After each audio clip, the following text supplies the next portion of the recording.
17 जुलाई और 18 जुलाई का दिन सिंह राशि के लोगों के लिए कैसा होने वाला है। जय माता दी दोस्तों, आप सभी का स्वागत है हमारे YouTube चैनल में। आज की इस वीडियो में मैं बात करूंगी इन 2 दिनों के सिंह राशि फल के बारे में। ये 2 दिन आपके लिए कैसे रहेंगे, इन 2 दिनों में जो ग्रहों की स्थिति है वो क्या है, नक्षत्र क्या है, योग क्या है और ये सभी चीज़ें आपके जीवन के हर एक क्षेत्र को कैसे प्रभावित करने वाली हैं। तो ये जानने के लिए वीडियो को लास्ट तक ज़रूर देखें। चैनल पर पहली बार आए हैं तो सब्सक्राइब करके जाएं। तो सबसे पहले इन 2 दिनों के तिथि, नक्षत्र और योग के बारे में हम बात कर लेते हैं। 17 जुलाई बुधवार का दिन है और ये शुक्ल पक्ष की एकादशी तिथि है। अब देखिए, ये जो एकादशी तिथि है बड़ी महत्वपूर्ण है क्योंकि ये देवशयनी एकादशी है, जिसके बाद 4 महीने के लिए शुभ कार्य बंद हो जाते हैं। इस दिन अनुराधा नक्षत्र रहेगा और शुक्ल नाम का योग बनेगा, शुभ योगों की श्रेणी में आता है। चंद्रमा वृश्चिक राशि में है और सूर्य कर्क राशि में आ चुके हैं, जहां शुक्र के साथ मौजूद हैं, बुध के साथ मौजूद हैं, पुनर्वसु नक्षत्र में है। इसके अलावा 2 और बड़े उत्तम योग बने हैं इस एकादशी के दिन, जिसमें से पहला है सर्वार्थ सिद्धि योग, जो अगले दिन सुबह तक रहेगा, और दूसरा है अमृत सिद्धि योग, ये भी अगले दिन सुबह तक रहेगा। अब ऐसे शुभ योगों में जब एकादशी तिथि आती है, वो भी देवशयनी एकादशी, तो काफ़ी महत्वपूर्ण होता है। अब इस दिन के राहुकाल का समय नोट कीजिए। ये वो समय है जब आपको कोई शुभ कार्य नहीं करना चाहिए इस समय अवधि में, और कोई नया कार्य की शुरुआत नहीं करनी चाहिए। ये होगा दोपहर 12:27 से 2:10 तक। अब 18 जुलाई गुरुवार का दिन, शुक्ल पक्ष की द्वादशी तिथि और ज्येष्ठ नक्षत्र। इस दिन ब्रह्म नाम का योग बनेगा। चंद्रमा वृश्चिक राशि में है, सूर्य कर्क राशि पुनर्वसु नक्षत्र में, और रवि योग बना हुआ है। इस दिन के राहुकाल का समय जो है वो दोपहर 2:10 से 3:53 तक है।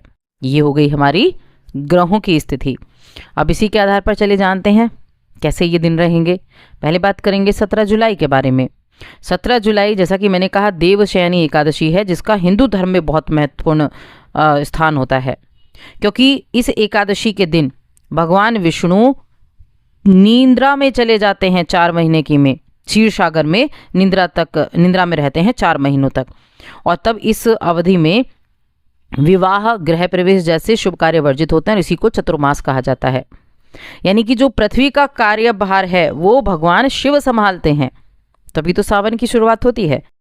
अब इस दिन अगर आपके हम हेल्थ की बात करें तो देखिए, हेल्थ आपकी ठीक ही कह सकते हैं। अगर पहले से आपको हेल्थ इश्यूज चल रहे हैं तो आपको सावधानी रखने की आवश्यकता होगी, इसलिए अपने हेल्थ के प्रति आपको थोड़ा सा सतर्क ज़रूर रहना है।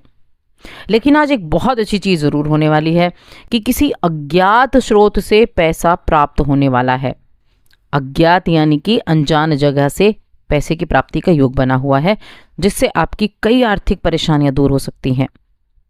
और करियर के लिए योजना बनाना उतना ही आवश्यक है जितना कि खेलना कूदना। ये किसके लिए है? ये स्टूडेंट्स के लिए है, क्योंकि अगर आप घर से ज़्यादा देर तक बाहर रहते हैं तो माता पिता के गुस्से का शिकार होना पड़ सकता है।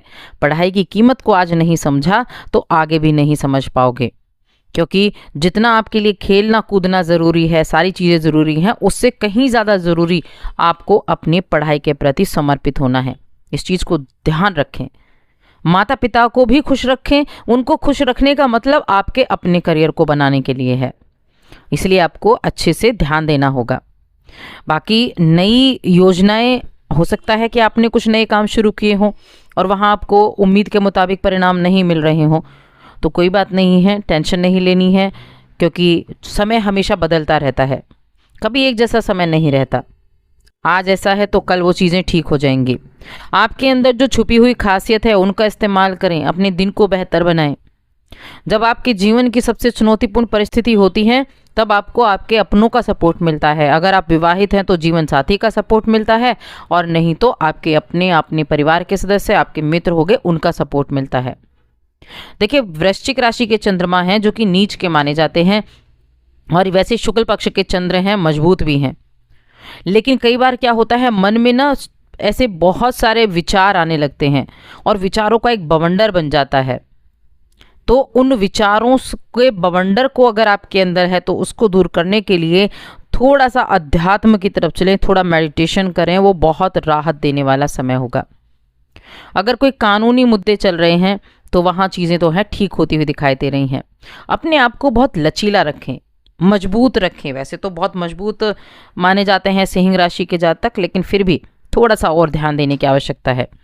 कोई भी अगर बाधा आती है तो देखिए आपके अंदर एक जन्मजात गुण है नेतृत्व करने का और साहसी होने का। तो अपने ऊपर भरोसा रखें, अपने साहस पर भरोसा रखें, अपने जो आपका एक नेतृत्व का गुण है ना उस पर भरोसा रखें। याद रखें आपके पास जो शक्ति है, जो आपके अंदर एक ताकत है, वो कुछ भी कर सकती है।